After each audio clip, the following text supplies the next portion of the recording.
तो इस घटना के बाद पूरे देश में कोरियन गेम की चर्चा है। नोट में जो बातें लिखी थी वो बेहद सरप्राइजिंग थी। सॉरी पापा, ठीक है ना, इस डायरी को पूरा पढ़ लो। बड़ी वाली बच्ची जो थी वो वहाँ पे रेलिंग से बाहर आई, दूसरी उसके साथ थी, तीसरी कहीं ना कहीं रोकने की कोशिश कर रही थी।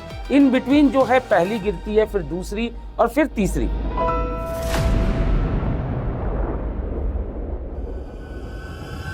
नमस्कार, मैं हूं वेद और आप देख रहे हैं टाइम्स नाउ नवभारत डिजिटल की स्पेशल पेशकश क्राइम फाइल्स। मेरे साथ मौजूद हैं मेरे वरिष्ठ सहयोगी अनुज मिश्रा, जो अपनी धारदार रिपोर्टिंग के जरिए जाने जाते हैं। अनुज क्राइम रिपोर्टिंग के एक जाने माने चेहरा है। मुंबई के 26/11 आतंकी हमलों से लेकर ऑपरेशन सिंदूर तक अनुज की रिपोर्टिंग ने काफी सुर्खियां बटोरी थी। मेरठ के नीले ड्रम वाले केस से लेकर हालिया दिल्ली ब्लास्ट की रिपोर्टिंग भी अनुज ने की थी। अनुज के पास करीब 2 दशकों का क्राइम रिपोर्टिंग का तजुर्बा है। अनुज, क्राइम फाइल्स के एपिसोड में आपका स्वागत है। हाल ही में गाजियाबाद की भारत सिटी सोसाइटी में 3 नाबालिग बहनों की सुसाइड का मामला सामने आया था। इस मामले को लेकर कई दावे किए जा रहे हैं। इस मामले की असलियत क्या है, इसकी इनसाइड स्टोरी क्या है? अनुज ने वहां मौके पर पहुंचकर रिपोर्टिंग की थी, कई लोगों से बातचीत की। तो अनुज जी से हम जानने की कोशिश करेंगे कि इस मामले की पूरी हकीकत क्या है, कि अब तक की जांच में क्या आया है। अनुज, जब आप वहाँ पहुंचे पहले, तो आपने वहाँ क्या देखा, या कई लोगों से बातचीत हुई होगी आपकी, लोगों ने क्या बताया?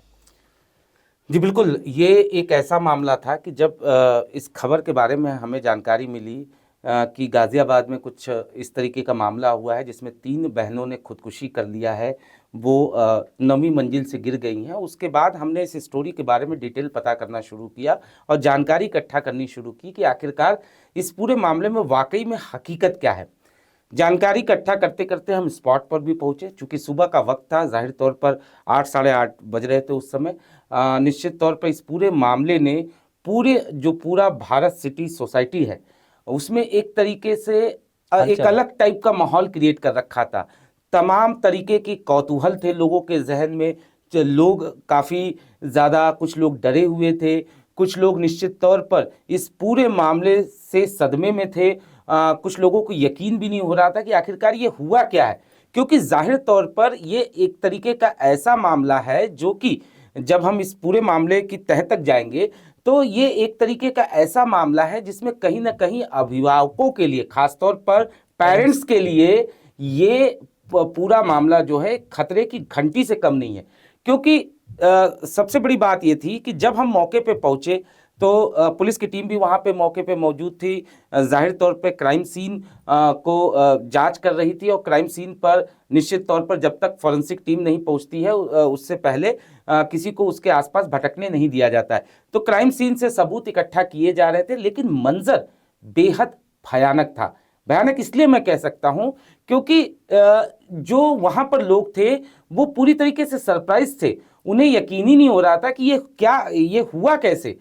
फिर जब हम वहाँ पे पहुँचे, हमने आई विटनेस से बात की जो चश्मदीद थे इस पूरे मामले के। 2 लोग ऐसे थे जिन्होंने अपनी आंखों से देखा था कि कैसे ये तीनों बच्चियां जो हैं वो 9वीं मंजिल से गिरी थी। उनका साफ तौर पे ये कहना था कि पहले हमने देखा कि बड़ी वाली बच्ची जो थी वो वहाँ पे रेलिंग से बाहर आई, दूसरी उसके साथ थी, तीसरी कहीं ना कहीं रोकने की कोशिश कर रही थी। इन बिटवीन जो है पहली गिरती है, फिर दूसरी और फिर तीसरी। तो कुल मिला के ये चीज़ें हमें धीरे धीरे क्लियर हो रही थी कि ये लग रहा है पूरा मामला जो है वो सुसाइड का है। लेकिन किसी भी क्राइम की बात करें, अपराध की बात करें, तो उसमें सबसे बड़ी चीज़ ये होती है कि वजह क्या है, इसके पीछे आखिर क्या वजह है, क्यों ये 3 बच्चियां सुसाइड जैसे कदम को उठाने पे मजबूर होंगी। ये अपने आप में बड़ा सवाल था, जिसको लेकर फिर हमने इस पूरे मामले की जानकारी इकट्ठा करने के लिए उनके पेरेंट्स से हमने बात की, आसपास के लोगों से बात की। पिता से जो बात हुई, पिता ने जब ये बात बताई कि ये बच्चियां जो थी वो कोरियन गेम्स तो इसमें सामने आ रहा है कोरियन गेम वाला एंगल इसमें क्या है? मतलब इस घटना के बाद पूरे देश में कोरियन गेम की चर्चा है। अभिभावक जो हैं अपने बच्चों को कोरियन गेम खेलने से मना करें। तो कई लोगों को मैं जानता हूं जिन्होंने फोन चेक किया कि कहीं कोई उनके बच्चे या बच्चियां कोरियन गेम तो नहीं खेल रहे हैं। चूंकि मौके से पुलिस को सुसाइड नोट मिला, सुसाइड नोट में जो बातें लिखी थी वो बेहद सरप्राइजिंग थी। सॉरी पापा, ठीक है ना, इस डायरी को पूरा पढ़ लो, इसमें जो कुछ लिखा है वो सच लिखा है। और जब उस डायरी के पन्नों को पलटा गया, उस डायरी के पन्नों को जब पढ़ा गया, वाकई में सरप्राइजिंग वाली बातें लिखी थी कि तीनों बच्चियां इस कोरियन कल्चर, कोरियन ड्रामा, के पॉप से इतना ज़्यादा प्रभावित थी कि उन्होंने अपने घर में भी कोरियन भाषा में, या एक तरीके से कहा जा सकता है कि कोरियन कल्चर में अपने कमरे को सजाने की कोशिश तक की थी। इतना ही नहीं, लगातार ये बात, जब शुरू में उनके फादर का ये कहना था इन बच्चियों के कि ये पूरा मामला जो है, बच्चियां गेम्स खेलती थी और ये हो सकता है जो आजकल चला हुआ है कि जिसमें गेम्स में टास्क दिए जाते हैं, 50 टास्क थे, आखिरी टास्क ये था। इसको लेकर हम पुलिस से हमने इस बारे में जानकारी इकट्ठा करने की कोशिश की। पुलिस ने शुरुआती जांच में ही ये बात कह दी थी कि ये पूरा मामला टास्क बेस्ड, टास्क वाले किसी गेम का नहीं है, बल्कि ये पूरा मामला ये है कि कहीं ना कहीं ये तीनों बच्चियां जो थीं वो कोरियन कल्चर से प्रभावित थीं, कोरियन जो गेम्स थे उनको उनसे प्रभावित थी, कोरियन मूवीज देखती थी। कहीं ना कहीं इन्होंने अपने आप को भी एक तरीके से कोरियन कल्चर के अनुरूप ढालना शुरू कर दिया था। इनफैक्ट वेद, इन्होंने अपने नाम तक बदल डाले थे, अपने नाम तीनों ने कोरियन रख रखे थे। वहां आसपास के जो पड़ोसी थे उनमें से कुछ लोगों से बात हुई, कुछ लोग कैमरे के सामने नहीं आए। बिना कैमरे के एक परिवार ने जो कुछ बताया वो बेहद सरप्राइजिंग था। परिवार ने बताया कि ये तीनों बच्चियां मुझे लिफ्ट में मिली। हमने पूछा कि भाई क्या नाम है आपका, कहाँ जा रहे हो आप? तो उन तीनों बच्चियों ने ये कहा कि हम कोरियन हैं। उन्होंने अपना नाम जो बताया वो कोरियन बताया। तो निश्चित तौर पर कहीं ना कहीं इन बच्चियों की जो मानसिकता है उसको समझा जा सकता है कि किस तरीके से ये कोरियन कल्चर के शिकंजे में पूरी तरह से फंस चुके थे। यानी अपने आप को एक तरीके से कहा जा सकता है कि इन्होंने भी कोरियन मान रखा था। क्या पेरेंट्स को ये पता नहीं चला था, या वो जानबूझकर, उनके माता पिता और एक ही फ्लैट में रहते थे, आई थिंक 3 BHK फ्लैट था, वो एक अलग कमरों में तीनों बहनें रहती थी, जब तक जानकारी सामने आई है, तो क्या वो उन्हें रोकने की या मना करने की कोशिश नहीं कर रहे थे? ऐसा कुछ अब तक पता चला है पुलिस की जांच में? जी बिल्कुल, ये बड़ा सवाल है, क्योंकि यहाँ पे कई सारे सवाल है। सवाल ये है कि ये बच्चियां इस शिकंजे में फंसी कैसे? जी, 2020 मतलब कोरोना पीरियड के बाद की बीच, उस समय की बात है, कोरोना पीरियड की बात है, जब ज़्यादातर बच्चे जो हैं चूंकि ऑनलाइन क्लासेस चलने लगे थे तो उनके हाथ में मोबाइल फ़ोन आ गए थे। वो स्क्रीन ज़्यादा से ज़्यादा स्क्रीन टाइम बढ़ गया था उनका। और एक तरीके से कहा जा सकता है कि OTT और इन तमाम चीज़ों का कल्चर चल पड़ा था। उस दौरान ये तीनों बच्चे, इजाफा काफी हुआ।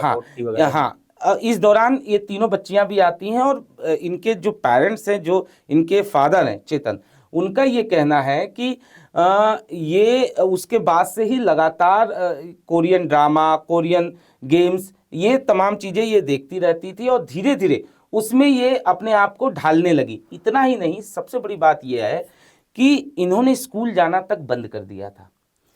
पापा का, जो इनके पिता का है, पिता का कहना, इनके पिता का ये कहना है कि तीनों इसलिए स्कूल नहीं जाती थी कि शायद नंबर नहीं आए थे, फेल हो गई थी, उसकी वजह से ये स्कूल नहीं जा रहे थे। लेकिन इनको ट्यूशन लगाया गया था, बगल में ट्यूशन लगाया था।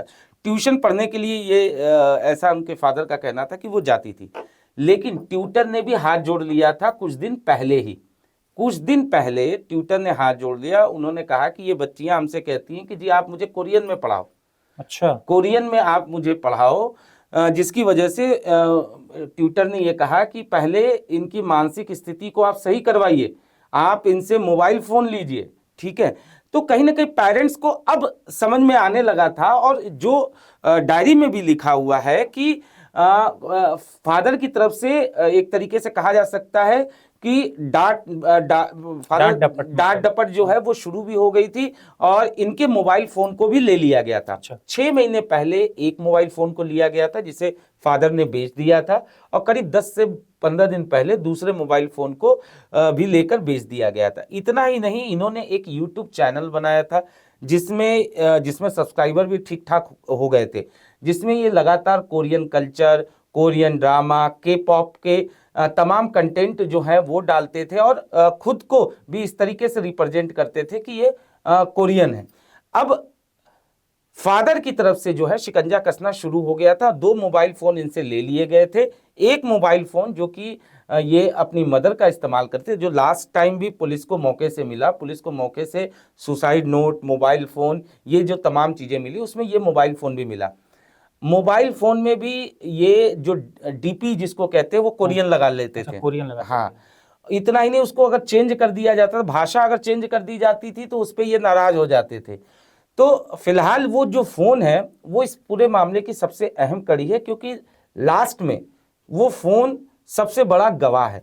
उस फोन को फोरेंसिक के लिए भेजा गया है जिसकी रिपोर्ट आने वाली है। बाकी पुलिस जो है, जो बाकी 2 फोन थे जो इनके पिता ने बेच दिया था, एक 6 महीने पहले और दूसरा 10-15 दिन पहले, उसको भी पुलिस उसको रिकवर करने की कोशिश कर रही है, क्योंकि उसको भी लिया जाएगा, उसे भी फोरेंसिक जांच के लिए भेजा जाएगा। पुलिस किस मामले से, इसके मतलब किस एंगल से जांच कर रही है? क्या माता पिता को भी संदिग्ध मान रही है, या इसको सुसाइड या ऐसा कुछ, सुसाइड के एंगल से जांच कर रही है अब तक, या क्या है ये? देखिए वेद, जब भी इस तरीके के मामले होते हैं तो जो एंगल होता है वो सारा एंगल पुलिस खोल के रखती है और हर एंगल पर मामले की जांच करती है। लेकिन एक इनिशियल जो शुरुआती जांच है उसके मुताबिक पुलिस का ये कहना है कि ये मामला जो है ये खुदकुशी का ही लग रहा है, और इसके पीछे की जो वजह लग रही है, जो कि मैंने सबसे पहले बताया कि हमें भी ये जानना था कि आखिर इसके पीछे वजह क्या है। हाँ। तो उनका ये कहना था कि जिस तरीके से फादर ने हाल फिलहाल में शिकंजा कसना शुरू कर दिया था, मोबाइल फोन इनसे ले लिए गए थे, इतना ही नहीं, पड़ोसियों ने जब फादर को कहा कि भाई ये लगातार अपने आप को कोरियन कहते हैं, इस पर आप कुछ करते क्यों नहीं, तो पिता की तरफ से 2-4 बार डांटा भी गया था इनको।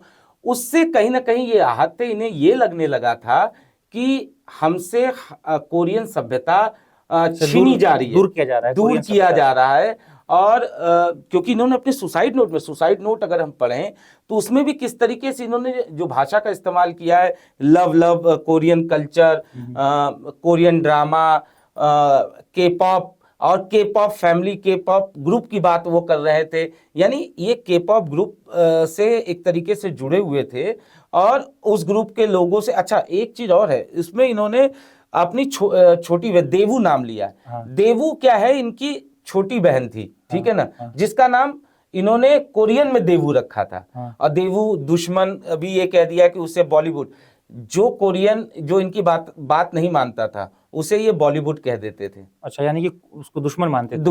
उसको दुश्मन मानते कि ये तो बॉलीवुड से प्रेरित है। एक दिन में तो ये हुआ नहीं होगा, मतलब ये धीरे धीरे महीने, 4 महीने, 6 महीने, 1 साल, तो माता पिता को ध्यान देना चाहिए था ना। मतलब यही आ रहा है कि उसी घर में, एक ही घर में रह रहे हैं बच्चों के साथ, और बच्चे ऐसा बिहेव कर रहे हैं। या तो समय रहते शिकंजा नहीं कसा गया उन पे, या समझाया नहीं गया। बिल्कुल, ये जो सवाल आपने उठाया वाजिब सवाल है, और यही सबसे बड़ी वजह है कि आखिर अगर इस पूरे मामले की हम तह तक जाए, क्या ऐसी वजह थी, क्यों ये बच्चियां जो हैं वो एक तरीके से खुद को कोरियन मानने लगे, क्यों उस कल्चर में अपने आप को ढालने लगे थे, ऐसी क्या वजह थी। अब यहाँ पर हम आते हैं फैमिली को लेकर परिवार की जहाँ तक बात की जाए तो फादर ने 2 शादियां कर रखी थी, और ऐसा रहा है कि अब 3 शादियां भी की हैं, मतलब कई रिपोर्ट्स में ऐसा, मीडिया रिपोर्ट में दावा किया जा रहा है। बिल्कुल, ये सवाल हमने पुलिस से भी पूछा था, लेकिन पुलिस को तीसरी शादी को लेकर कोई दस्तावेज नहीं मिले थे। हाँ, ये जरूर बात है कि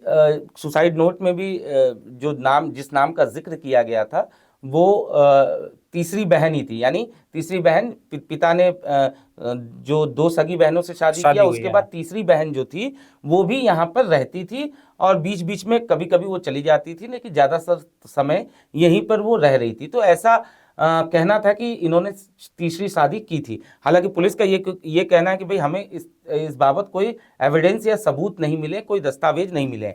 अब यहाँ पर समझिएगा कि बच्चों में ये जो अकेलापन आया, ये बच्चे क्यों एक तरीके से कहा जा सकता है कि परिवार से, बाहरी दुनिया से, समाज से दूर हो चुके थे। और ये मैं बार बार ये कह रहा हूं कि हर एक पेरेंट्स के लिए ये मामला एक तरीके से अलार्मिंग है, खतरे की घंटी है, क्योंकि हर माँ बाप को, खासतौर पर मेट्रोपॉलिटन सिटीज की अगर हम बात करें, जहां पे पेरेंट्स, खासतौर पे हस्बैंड वाइफ दोनों जॉब करते हैं, बच्चों को ज्यादा समय नहीं दे पाते। कई बार हम लोग भी ऐसा करते हैं कि बच्चे अगर किसी बात को लेकर जिद कर रहे हैं तो बच्चों को हमने मोबाइल फोन पकड़ा दिया। बच्चे मोबाइल देखने लगे। अब देखिए, अगर हम मोबाइल फोन उनसे ले लेते हैं, उसके बाद बच्चे रोना शुरू कर देते हैं, तो अब रोने न दिया जाए, उनको हमने मोबाइल फोन दे दिया। दूसरी चीज यहाँ पर ये बात समझना होगा, तो इस मामले में भी एक तरीके से ऐसा ही हुआ कि परिवार का ये जो जटिलता थी, एक पारिवारिक जटिलता जिसको बात करें कि पिता ने जो है 2 शादियां की थी, इनफैक्ट एक लेडी और वहां पे रह रही थी, कई बार घर में लड़ाइयां भी होती थी इसको लेकर। ये बात भी सूत्रों के हवाले से सामने आई थी कि एक बार जो है दोनों बीवियां जो है वो घर से चली भी गई थी, एक पहले चली गई थी, बाद में वो वापस आ गई।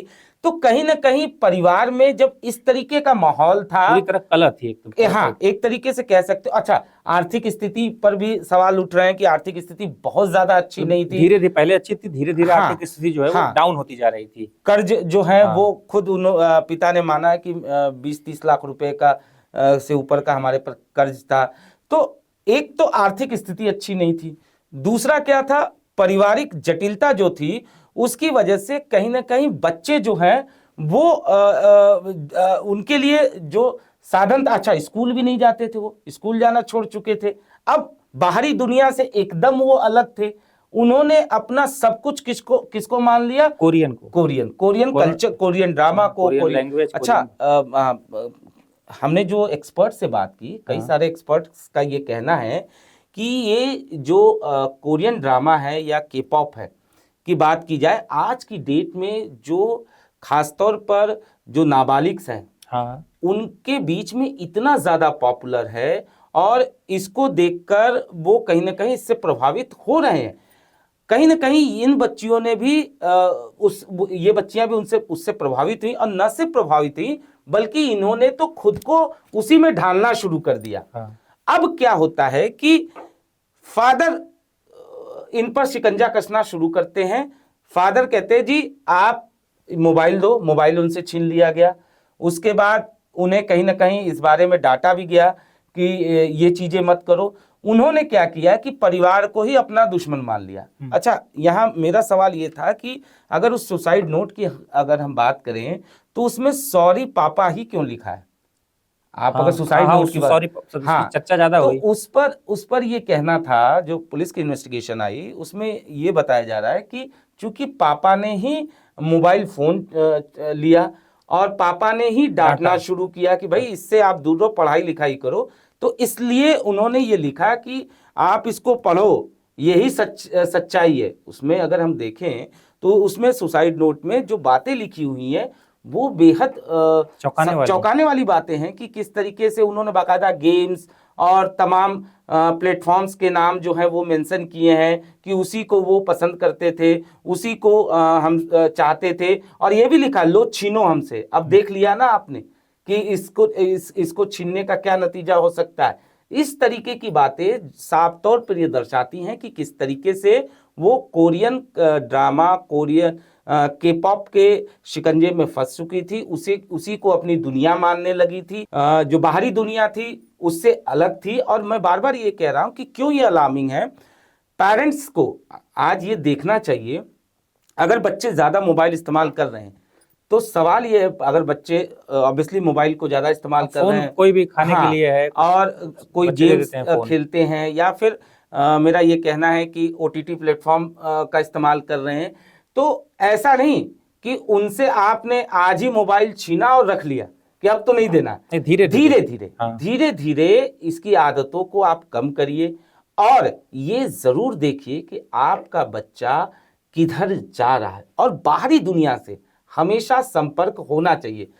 हम अपने दिनों की बात करें, जब मोबाइल नहीं हुआ करता था तो हमारे गेम्स क्या होते थे, हम क्रिकेट खेलते थे, कई सारे गेम्स होते थे जिसमें हम बाहर जाते थे और कहीं ना कहीं लोगों से मिलते थे, दोस्तों से मिलते थे, और एक तरीके से फिजिकल एक्टिविटीज भी होती थी। एक्सपर्ट भी यही कहते थे जिससे माइंड, जो दिमाग है, सोशल लोगों से मिलना जुलना, बातचीत करना, क्या चल रहा है, कैसा चल रहा है, सारी चीजें, तो इससे बड़ा आदमी घर पे बात करता है, बाहर 4 लोगों से मिलता है, तो उसका फर्क पड़ता है। क्या डिप्रेशन जैसा भी मामला था कि बच्चियां मतलब डिप्रेशन में रही होंगी? एक्सपर्ट्स से आपने बात की, क्या कहना है उनका?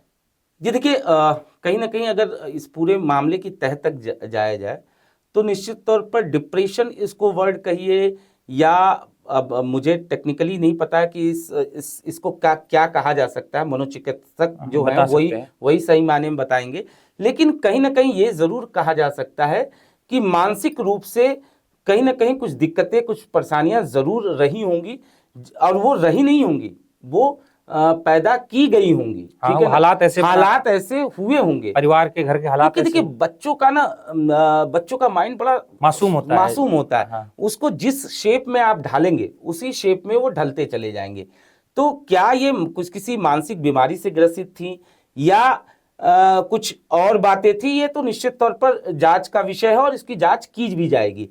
लेकिन जो एक्सपर्ट अभी तक जो बता रहे हैं उनका ये जरूर कहना है कि इन्होंने जो अकेलापन था, जो अच्छा एक चीज और था, ये तीनों बहनें एक साथ रहती थी, एक साथ खाना खाती थी, एक साथ कहीं जाना है तो एक साथ जाती थी, इनफैक्ट रूम में भी एक रूम से दूसरे रूम में जाना है तो एक साथ जाती थी।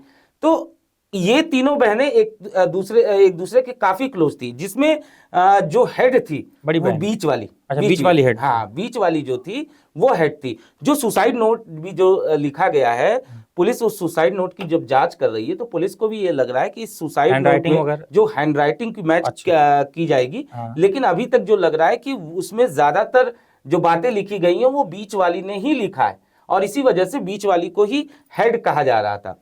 सुसाइड नोट में जब ये भी कहा गया कि जो छोटी बहन थी उसको भी ये अपने तौर पर ढालना चाह रही थी और उसे कई बार ये कहती भी थी, लेकिन उसमें जिक्र किया गया है कि हमें इससे मना कर दिया गया, तो उसे बॉलीवुड बनाना चाहते थे, इसलिए हम उसको दुश्मन अपना मान लिए थे। इतना ही नहीं, जब इनके माँ बाप ने ये कहा था कि भाई तुम पढ़ोगे लिखोगे नहीं तो ऐसे नहीं चलेगा, शादी आपकी करा दी जाएगी, तो इनको इस बात का भी टेंशन हो गया था कि भाई हम शादी जो करेंगे वो इंडियन लड़कों से नहीं करेंगे, कोरियन से करेंगे। हमें तो इस बात से सोच कर डर लगता है कि हम कैसे इंडियन लड़कों से शादी कर लेंगे, बॉलीवुड, बाकी को ये बॉलीवुड कहने लगी थी। तो इस तरीके की मानसिकता इनके जहन में बैठी हुई थी, और इस तरीके की बातें उन्होंने जो सुसाइड नोट में लिखा है उसको देखकर सामने आई। आपने कई तरह की, मतलब हर तरह की रिपोर्टिंग की है देश में, मुंबई से लेकर और जम्मू कश्मीर तक, दिल्ली में उस क्राइम से लेकर आतंकवादी हमलों की भी आपने रिपोर्टिंग की, लेकिन ये अपने तरफ में आपको नहीं लगा ऐसा पहला मामला है भारत में इस तरह का, या इससे पहले मुझे तो याद नहीं है पिछले 8-10 सालों में, 15 सालों में कोई इस तरह का मामला सामने आया हो? एक अलग ही तरह का मामला ये लग रहा है, इस तरह से प्रभावित हो जाना कोरियन कल्चर से और फिर सुसाइड कर लेना। नहीं, निश्चित तौर पर ये अनोखा मामला है, और ये इस मामले के बारे में भी जब हमें पता चला तो हम भी बेहद सरप्राइज थे। हालांकि अगर देखा जाए मानसिक तौर पर कई सारे अपराध ऐसे हुए हैं जिसमें हमने देखा है कि साइको किलर या इस टाइप के कई मामले हुए हैं, लेकिन ये अपने आप में एक अनोखा मामला था कि भाई इस तरीके से उनके शिकंजे में ये फंस गई कि इन्होंने उसको ही अपना जीवन मान लिया, और जब इनको ये लगने लगा कि इनका ये तमाम चीजें इनसे छीनी जा रही हैं, तो इन्होंने यहाँ पर खुदकुशी करने जैसा कदम उठाया। अब यहाँ पर आपका एक सवाल था कि अब क्या लग रहा है पुलिस, क्योंकि आप पुलिस की जांच, पुलिस की जांच कहाँ तक जारी है, क्या लग रहा है कि ये वाकई में मामला पूरा खुदकुशी का है, या क्या परिवार के किसी व्यक्ति पे पुलिस का या जांच टीम का संदेह हो कि क्या पता कि माता या पिता कोई शामिल हो इसमें, या उन्हें धक्का दिया गया हो या कूदी है? देखिए, धक्का देने वाली बात इसलिए अभी तक फिजिबल नहीं लग रही है क्योंकि दरवाजा जो था वो इनका अंदर से बंद था। अच्छा। तो निश्चित तौर पर तीनों बहनें ही अकेली थी, तो अंदर से दरवाजा बंद था। लेकिन अब ये सवाल उठता है, क्योंकि लगातार हमने देखा जब हम वहां पे जा रहे हैं तो कुछ लोग ये भी कह रहे हैं कि नहीं जी, इनके फादर जो हैं वो अक्सर लड़ाइयाँ किया करते थे, इनके फादर को लेकर भी सवाल खड़े। कुछ लोग कह रहे हैं कि ऐसी कोई आर्थिक स्थिति खराब नहीं थी, वो रोजाना यहाँ पर बैठे रहते थे, और फादर को एक्टिविटीज़ को लेकर भी सवाल कुछ लोग खड़े कर रहे थे कि रात में ही अंतिम संस्कार क्यों कर दिया, उसके बाद वो घर बंद करके कहाँ चले गए, ठीक है ना। तो इस तरीके की सवाल जो है कहीं ना कहीं लोग खड़े कर रहे हैं। अब पुलिस का ये कहना है कि जो पुलिस की जो इन्वेस्टिगेशन होती है एविडेंस बेस्ड होती है। अभी तक का जो एविडेंस है, जो सबूत है, उसका ये कहना है उसके मुताबिक कि कहीं ना कहीं ये खुदकुशी का मामला है, क्योंकि कमरा बंद था, अंदर से लॉक था। तो हाँ, अब ये जरूर है सवाल कि क्या इन्हें मजबूर तो नहीं किया गया इसके लिए, ये एक इन्वेस्टिगेशन का पार्ट हो सकता है। हालांकि पुलिस ये भी कह रही है कि जो एलिगेशन, जो आरोप लगाए जा रहे हैं, कुछ लोगों ने हमें कुछ दस्तावेज भी भेजे हैं, उन दस्तावेजों को भी खंगाला जा रहा है। और सबसे बड़ी बात इसमें यह है कि वो तीनों मोबाइल, जिसमें से एक मोबाइल बेच जो कि दिया गया है। फॉरेंसिक जांच के लिए चला गया है, अच्छा अच्छा। बाकी 2 मोबाइल उनको बरामद करना और फिर उसका डेटा उनसे रिकवर उसका करके। डेटा रिकवर करना, क्योंकि उन मोबाइल से ही सही मायने में पता चलेगा कि आखिरकार ये बच्चियां सोच क्या रही थी, कर क्या रही थी। क्योंकि जिस तरीके से यूट्यूब चैनल का निर्माण इन्होंने किया, उसमें भी इसी तरीके कोरियन का कल्चर टाइप कोरियन, हाँ।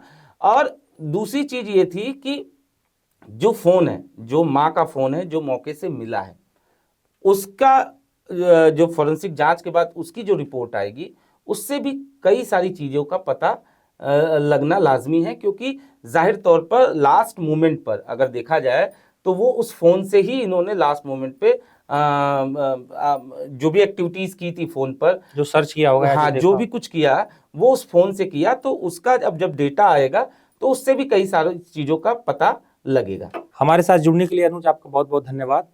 क्राइम फाइल्स के आज के एपिसोड में इतना ही। अगले एपिसोड में हम फिर हाजिर होंगे ऐसे ही किसी दिलचस्प और हैरत अंगेज क्राइम स्टोरीज के साथ। धन्यवाद।